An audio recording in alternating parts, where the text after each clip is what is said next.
Hello, Amy Elizabeth, somatic and intuitive healer here. It is Eclipse Day. It is Monday, April 8th. It is 8:55 a.m. It is cloudy and rainy here. Um, we were just going to see a partial anyway. I know I have been paying attention to what the news and media outlets have to say, and I have certainly been seeing that they're saying, oopsie doodle, we may have been a little confused about what the path of the totality is. I definitely know I have been seeing some confusion and strife about peak times, and that has me thinking about the goddess Eris. So, Eris was discovered in 2006, and she is a big part of the reason that Pluto was, for a time, downgraded to a planetoid from a planet because she is quite a bit bigger than Pluto. Now, we consider Eris still a planetoid. She did not get upgraded to a planet. She was the reason that Pluto, for a time, was downgraded to a planetoid and then retook his place as a planet. And now there seems to be some splits. So she caused some chaos coming onto the scene. And most of us don't recognize this goddess of chaos and strife until we hear that her story involves an apple and that it initiated the judgment of Paris, which kicked off the Trojan War. So, this goddess of strife, um, daughter of Nyx, uh, fatherless daughter, interestingly enough, had an entire brood of children. I've got some notes here that are based in Raven Caldera's uh, mythology work. Because she is put together a wonderful little list here. Her children, Eris's children, this goddess of chaos and strife, include sorrow, forgetfulness, hunger, disease, combat, murder, massacre, quarrel, lies, and injustice. Her youngest daughter, Ete, is a trickster, much like her mother. And that's another important piece as we look at Eris's mythology, is that she is a trickster, which we can tap into Mercury and our experience with Mercury. It's just Eris feels oftentimes a little scarier for people because of this chaos piece. As a shaman, I think chaos is a lovely thing. It's what allows for creativity. It allows for space. So let's take a look at Eris's story as told by Raven Caldera and see what we think about things a little bit. So we've got our demigoddess Thesis marrying the mortal prince Pelus, much to the relief of everyone who heard a rumor that she was supposed to bear a son that was greater than his father. And everybody was really happy that this demigoddess was only marrying a mortal. Now, Eris didn't get invited to the wedding, and she was jealous. She was so jealous at not being invited, and we could say getting to play the archetypal role of evil fairy, tosses a perfect, beautiful apple of solid gold through the roof.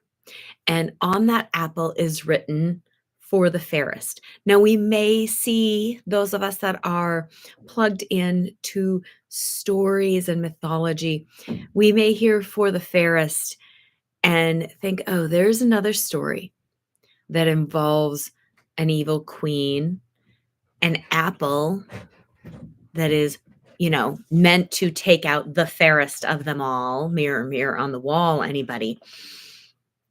And this for the fairest was claimed by 3 different goddesses. They all jumped in there. They decided they were gonna grab at it, and this erupted into a fight amongst the goddesses. It ruined the wedding, and I know there are lots of women out there that the last thing they want in the world is their wedding ruined. So, Eris's status as an outsider really grated on her. She was an outcast. She is such an outcast that she didn't even get invited to a wedding that everybody else was invited to.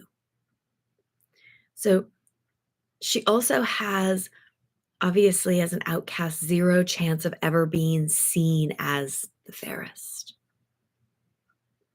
Because if you're such an outcast that you can't even get invited to a wedding in our society that is so much about, and we're gonna get into this further into her myth, the pleasing of the male gaze. Like, this is a whole thread with Eris. She went at these goddesses through their looks because she understood the power of it. So it revealed all of the strife hiding within the Olympians.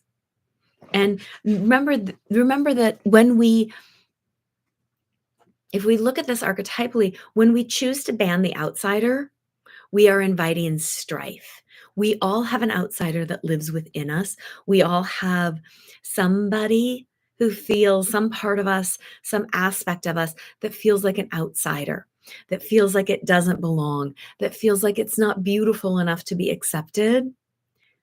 That's our Eris energy, this outsider energy.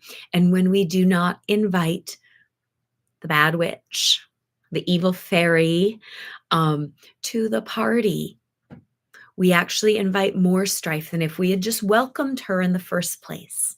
So invite the bad witch to the party, please. So the 3 goddesses that claimed this apple were Hera, Athena, and Aphrodite. And these 3 energies symbolize 3 different ways of being female in a male-dominated world. Hera is the archetypal wife. Athena is the tomboyish and non-sexual companion in intellect and adventure. And Aphrodite is a sensual lover. All 3, with equal immaturity, by the way, dropped their dignified exteriors to squabble over the trinket. And of course, the title for the fairest is a really important piece. Its winner is going to hold public admiration of the important people of the world, men. So this nasty stunt immediately proves that these archetypal threads, the wife, the non-sexual companion and intellectual and adventurer, the sensual lover, are all energies that are not nearly as independent or as powerful as they claim to be. Because all of these energies are so dependent on male public approval that they are immediately sent into childish bickering. In one swoop, in one single toss of an apple, she exposes the single weakness that these archetypal energies all share: the wife, the lover, and the tomboy. And Eris, trickster goddess, the woman in charge of chaos and strife, just sits back and enjoys the show. She gets out her popcorn and she watches because, well, that's what tricksters do. They sit back and watch. So now these goddesses do something to really escalate shit when they ask Paris, the mortal prince of Troy, to judge their contest because all the male Olympians have exempted themselves. They have stepped back and said, no, not us. And then all 3 of these women attempt to bribe Paris. Hera offers him power and fame. Athena offers him wisdom and skill. And Aphrodite offers him the most beautiful mortal woman in the world for his wife. And all of it's consensual between Paris and these three women. They're happy. He's happy to take their bribes, and they're happy to do whatever they need to do to prove that to the male gaze, they are the fairest. Fairest. What is fairest? Is it equality? Or how much is this tied to I am visually pleasing to the male gaze? So now, none of these women have to attempt to bribe him, and they do. And Paris doesn't have to choose with his gonads, but he does. So Aphrodite doesn't have to give him Helen, who happens to be married to another man, and Aphrodite does. Helen doesn't have to run off with Paris, and she does. So the war begins. One of the things that this story, this archetype, this mythology shows us is the power of our individual choices and how our individual choices fuel things, how they impact all of the other little pieces swirling around us. What is going on here? These are archetypal pieces. They're really, really important. So we've got this whole piece where Eris shows up and really reveals the power of the patriarchy by sending the Olympians into a state of chaos and revealing where the power structure lies within those chaotic pieces. The power structure still lies with the men. And that those men are happy to step back and allow the chaos to reign because it keeps them in power. So, how are we internally? These are questions. And remember, eclipses conceal, they do not reveal. And there are a couple places you can go back to look at the themes that are coming up in your life. April of 2005 would be the last time we saw this eclipse pattern. So pop yourself back to April of 2005 to plug into what may be some themes, archetypal, energetic themes that are coming up in your life with this eclipse. Pop yourself back to October of 2003. That was when this pattern started. So what was happening in October of 2003 that you're seeing an escalation of, that you're being asked to go deeper on this round? We've got one more round coming up in October. Eris is going to be even more entangled with it. So know that this chaos, this strife that we see externally in the world is a direct result of our internal strife, of the internal ways in which we deny our outcast.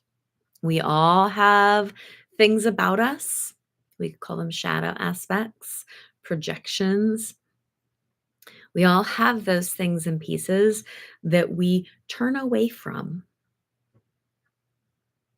because we just want to keep them hidden. We just want to keep those pieces put away because we're so afraid that we're not going to be invited. And those pieces can be really, really powerful. There's nothing wrong with upsetting the apple cart. And that is one of the things that Eris does best. So she's upsetting the apple cart. I'm going to talk more about Chiron. This is kind of part of a little series I'm doing about the eclipses today. I'm going to talk more about Chiron's impact on this and this specific nodal axis, and how this activation is showing up for each of us, and reminding us that rest is really important right now. Gentleness with ourselves is really important right now. What do you need to nourish yourself? Maybe you need a cat in your lap. Maybe you need a nap. Maybe you need some delicious, nourishing roasted root vegetables, because who doesn't need some of those? Um, so just really taking care of yourself and paying attention to the ways in which you are adding to the chaos by not looking inside, by looking outside and saying, well, what can I control on the outside of my life rather than what's going on in me, because what's going on in me is being reflected in the outer world. As above, so below, as within, so without. The ways in which we can soften, the ways in which we can meet ourselves more fully are going to be integral to our healing, and really, really important in this time of shift. We're still in an early birthing process when it comes to the age of Aquarius. We have a lot more time to go. And how we meet this early birth stages are going to help ease the later birth stages. So, inviting gentleness, inviting rest, inviting nourishment, and inviting some radical honesty with yourself around your internal chaos. Where do you run from your healing? Your questions, comments, things you want to hear about, dedications or requests, definitely reach out. If you would like to work with me, visit me at aebodyalchemy.com. Be sure to like and subscribe. And I look forward to seeing you later today with more eclipse energy information.